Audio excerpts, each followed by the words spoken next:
Oke, Assalamualaikum warahmatullahi wabarakatuh. Baik, mungkin langsung aja ya, sesuai dengan janji saya. Jadi saya bakal menjelaskan lebih lanjut lewat video tentang pertemuan 8 kita, yaitu normalisasi data.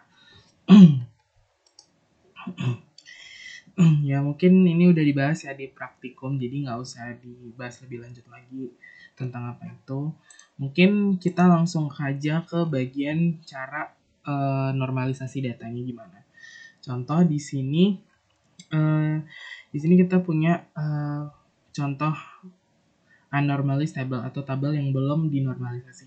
Contohnya gini, ini masih dalam bentuk masih acak-acakan, masih ada merge, pokoknya masih jadi satu. Dan kalau misalnya kita masukin table ini ke database, ya pasti bakalan error karena database nggak bakal susah yang mana yang primary key dan mana yang bukan gitu. Nah, solusinya kita di sini menggunakan metode namanya normalisasi data supaya ketika kita memindahkannya ke dalam sistem bisa membaca dan mengeksekusinya dengan jelas gitu. Oke, langsung aja ke first normal form. Nah, first normal form itu rule-nya itu nama atribut yang ada harus bernilai unik, yang berarti tidak boleh nama atribut yang double. Contohnya gimana sih Kak? Contohnya di sini service ID. Ini kan misalnya kita punya service ID S01. Nah, dia tuh detailnya ada cuci plus setrika sama dry cleaning. Nah, ini nggak boleh. Nah, karena setiap satu primary key hanya boleh dimiliki oleh satu atribut. Satu atribut primary key hanya boleh dimiliki oleh satu data gitu. Ibaratnya gini. Solusinya jadi si cuci plus setrikanya tetap S01 dan si dry cleaningnya itu kita bikin lagi, masukin misalnya nomor baru namanya S03 khusus buat dry cleaning seperti itu. Contoh yang lain juga itu misalnya npm dah, npm sama nama. Misalnya 001 A1 misalnya ya, namanya Faris Rizka. Terus A2 itu namanya Budi. Nah, Faris Rizka ini nggak boleh karena ya masa satu npm dipunyai oleh dua nama, nggak boleh dong. Nah, solusinya kita bikin lagi primary key baru di sini dan kita buat khusus si Rizka ini. Jadi Rizkanya kita pindahin ke bawah dan ini dihapus. Jadi A1 tetap punya Faris dan satu primary key hanya dimiliki oleh satu data gitu. Oke, sebentar saya delete dulu ini. Itu konsepnya ya. Lanjut. Nah, setiap atribut harus memiliki nilai tunggal, tidak boleh double. Nah, contohnya yang ini ya. Ini kan nilainya double nih, makanya kita tunggalin. Nah, caranya yang seperti tadi, kita bikinin baru lagi service ID yang baru khusus buat si dry cleaning ini. Nah, tidak boleh ada data repeating group yang ditandai dengan adanya baris yang di-merge. Nah, maksudnya apa sih, Kak? Nih, satu NF itu, tabel-tabelnya itu nggak boleh ada yang di-merge. Nih, kita pindahin ke sini ya, kita masukin satu NF. Kalau kecepatan kalian ulang-ulang aja ya videonya ya.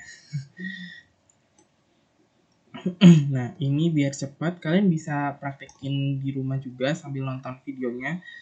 Nah, biar cepat kita kopas saja. Nah, satu NF ya. Ini first normal form.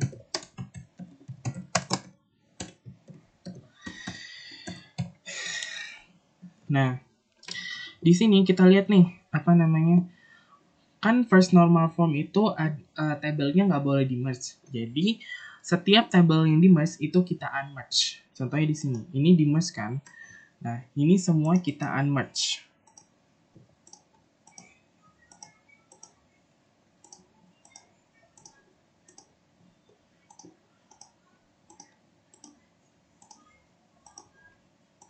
Nah, udah. Nah, terus nilai dari setiap atribut yang kosong jadi apa, Kak? Ya udah tetap seperti yang ketika di merge. Nih, Jadi ini tetap kayak gini.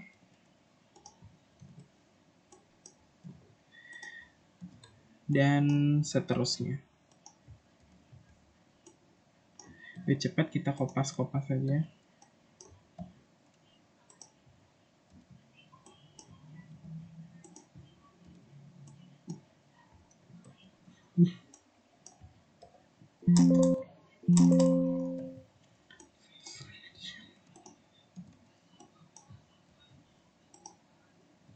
Oh ini belum, sorry. Ini kita unmerge lagi.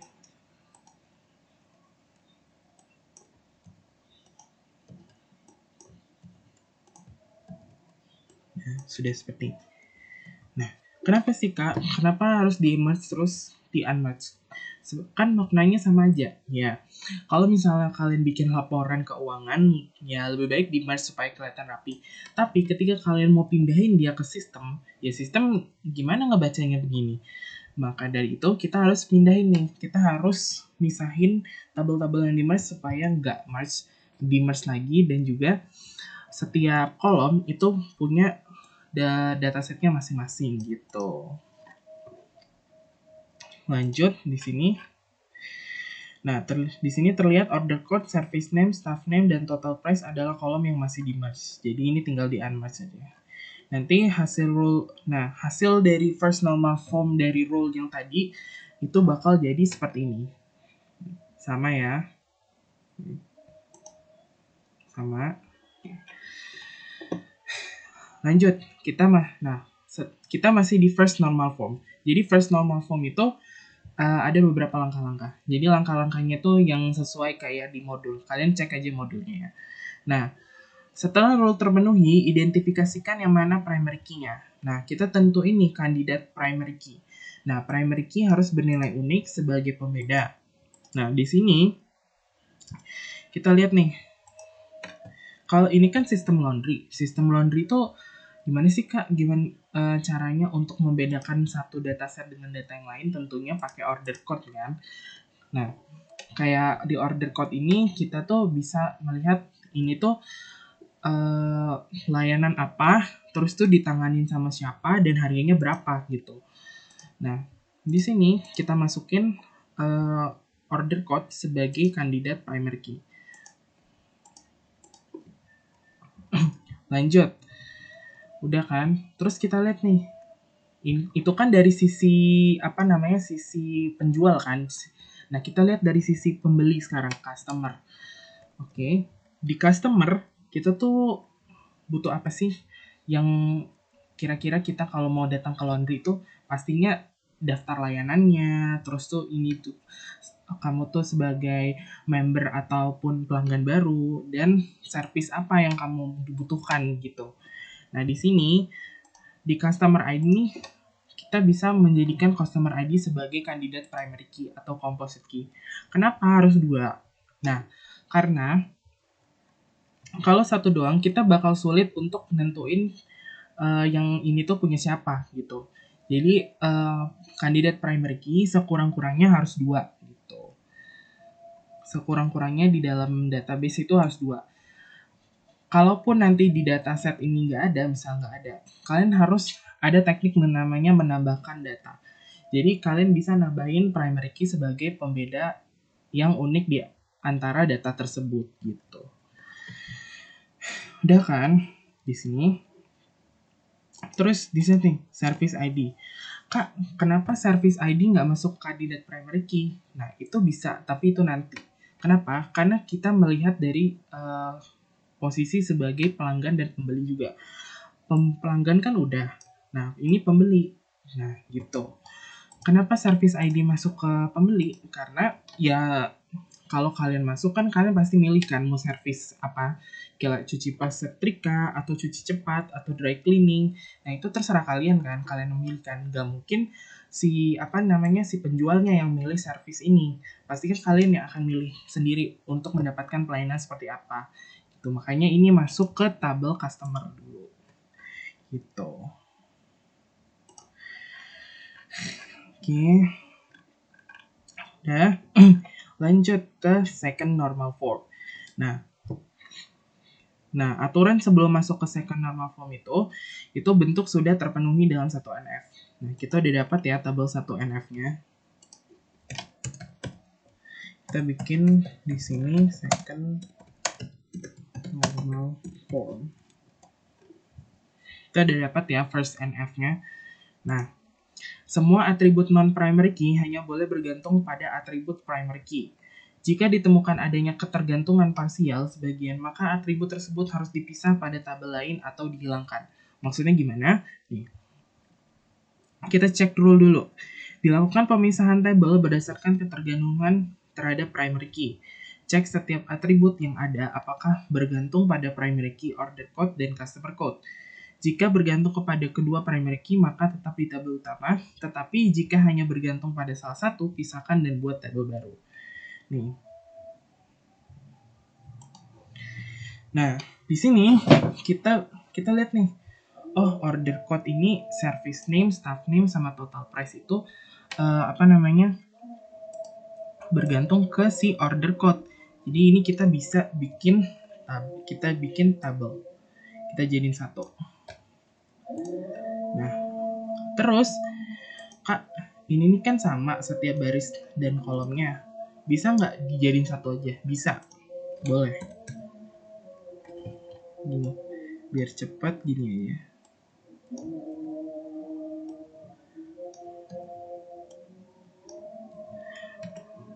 Ini di sebentar.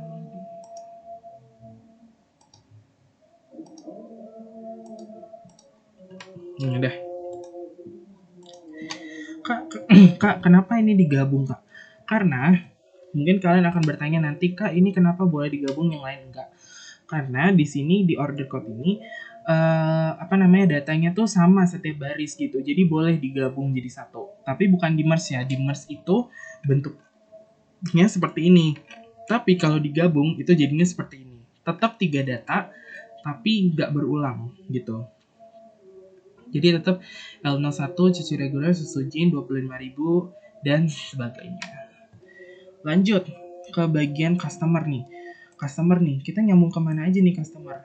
Pastinya kan customer ID, customer name, sama service ID dan service detail. Kenapa? Yang tadi saya sebutin. Dia itu bergantung kepada si service ID ini bergantung kepada customer, dia mau milih layanan apa gitu. Jadi ini bisa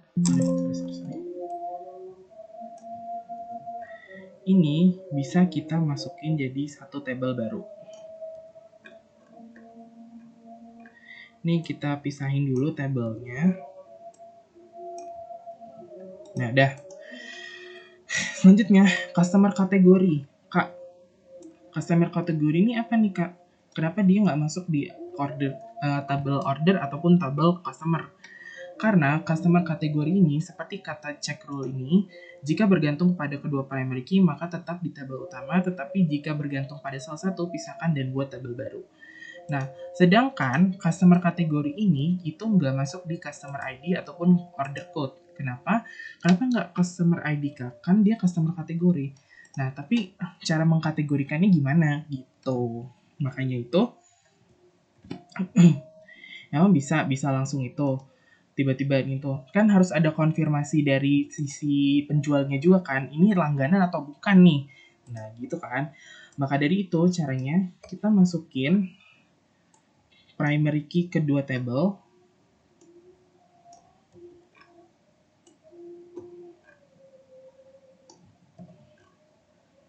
Nah, di sini di customer kategori, ini kita jadiin satu. Sebentar. Kita jadi masuk satu. Nah, oke. Setelah udah, habis itu. Nah, udah. Di sini kita udah dapat primary key-nya. Primary key pertama. Nah, betul tuh. Mana sih? Nah, kan dia bergantung kepada kedua primary key kan, makanya dia digabung aja jadi satu. Gitu. Terus ini kita udah punya primary key pertama, tabel dengan primary key pertama, terus dengan tabel dengan primary key kedua. seperti itu. Jadi kan seperti ini ya. Lanjut, kita masuk ke yang terakhir yaitu third normal form. Nah, normalisasi 3NF bertujuan untuk menghasilkan seluruh atribut atau file yang tidak berhubungan dengan primary key. Bentuk normal 3NF terpenuhi jika telah memenuhi 2NF dan jika tidak ada atribut non-primary key yang memiliki ketergantungan terhadap atribut non-primary yang lainnya. Contohnya gimana sih, Kak? Nih. Nah, kita cek nih di sini. Ini udah cocok belum? Udah apa ya bahasanya? Udah bagus belum kira-kira untuk dimasukin ke database? Udah bagus kan? Udah, kalau sudah, kita tambahin namanya. Di sini kita misalnya tabel order. Jangan. Di bawah sini aja. 3NF. Udah, salah. 3NF. Third normal form. Di third kita masukin aja. Jadi setiap tabel yang kita buat tadi itu kita kasih nama di sini. Jadi misalnya ini tabel order gitu misalnya. Terus yang ini nih. Nah, kan tadi rule-nya itu mana sih? Tidak ada atribut non-primary key yang memiliki ketergantungan terhadap atribut non-primary lainnya. Nah, kita bisa lihat di sini, service detail ini ketergantungan dengan si service ID. Karena si service ID ini adalah si pengidentifikasi service ID-nya gitu, service detailnya gitu. Tapi service detail ini nggak bisa pakai service ID sebagai primary key-nya karena service ID bukan primary key. Dia masih menjadi satu dengan tabel customer. Nah, di sini kita bisa pisahin tabel customer sama tabel service ID gitu. Jadi ini kopas saja. Di sini ada tabel mana sih? Kita kasih nih tabel customer. Terus ini kita pisahin nih. Jadi kita punya yang namanya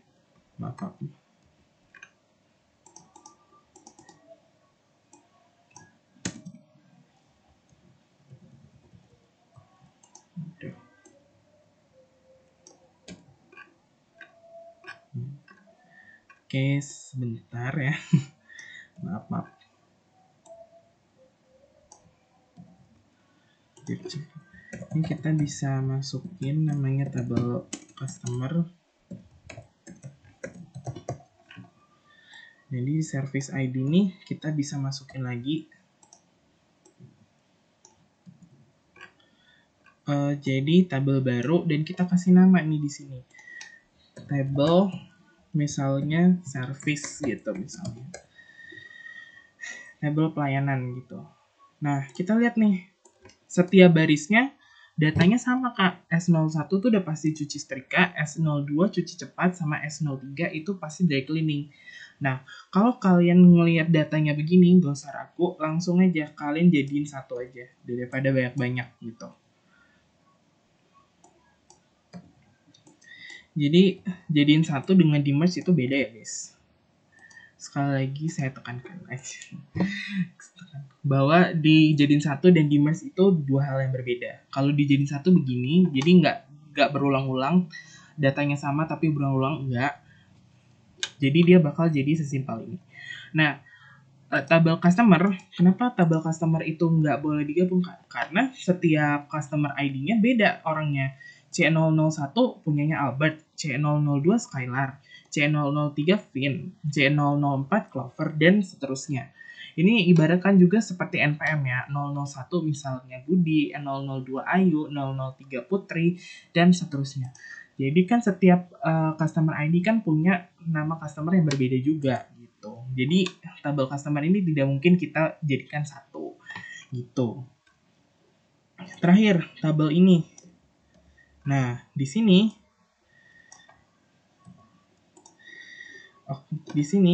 apakah sudah lengkap atau belum? Nah, customer kategori ini sebenarnya kita bisa tambahin lagi di sini misalnya ID kategori gitu misalnya. ID kategori karena di tabel ini dia belum punya primary key-nya gitu. Misalnya ini tabel kategori, belum punya si primary key-nya. Lah Kak, ini kan ada. Nah, ini kan kalian pasti udah belajar namanya foreign key kan. Ini tuh order code itu adalah primary key-nya si tabel order dan customer ID itu primary key-nya si tabel customer gitu. Jadi kita bisa tambahin data di sini namanya ID kategori. Misalnya pelanggan baru kita tambahin misalnya A1, kalau member tetap itu A2 gitu. Pelanggan baru itu A1 dan seterusnya sampai bawah sini gitu. Nah, di notes dulu perlu kalian ketahui bahwa normalisasi database itu harus benar-benar sampai selesai gitu. Ini sebenarnya tabel kategori ini bisa kalian eksplorasi lagi, kalian desain lagi. Nah, normalisasi database tuh nggak berhenti di 3NF doang, guys. Tapi ada ketentuannya. Tapi kalau semisal data yang kalian olah itu memang sudah bagus dan sudah memang udah cocok untuk dimasukkan ke sistem misalnya di 3NF aja, ya udah berarti proses stop. Tapi kalau semisal menurut kalian masih kurang nih, masih masih bisa dipisah lagi, masih bisa ditambahin primary key lagi, itu bisa sampai 4NF, 5NF dan seterusnya. Nah, di sini saya nunjukinnya untuk contoh bagaimana mencarikan sampai 3NF aja. Gitu. Nah, sama ya tadi ya, tabel service, tabel customer status gitu. Nah, kesimpulannya itu 1NF itu tidak ada atribut yang multi value. Kalau 2NF itu semua atribut yang bukan primary key hanya boleh bergantung functional dependency pada atribut primary key, dan yang 3NF itu tidak ada atribut non-primary key yang memiliki ketergantungan terhadap atribut non-primary key yang lainnya, non-transitive dependencies gitu. Baik, sekian itu saja penjelasan tambahan dari saya. Kalau masih ada bingung, boleh di SS aja video ini, terus tanyain ke asdosnya, Kak ini maksudnya gimana ya Kak? Saya masih belum paham gitu. Nanti bisa kami insya Allah bakal bantu buat ngejelasin lebih lanjut. Karena sejujurnya normalisasi data ini emang cukup sulit materinya, jadi perlu pemahaman lebih lanjut kalau mungkin kalian kurang paham gitu. Baik, sekian itu aja. Wassalamualaikum warahmatullahi wabarakatuh.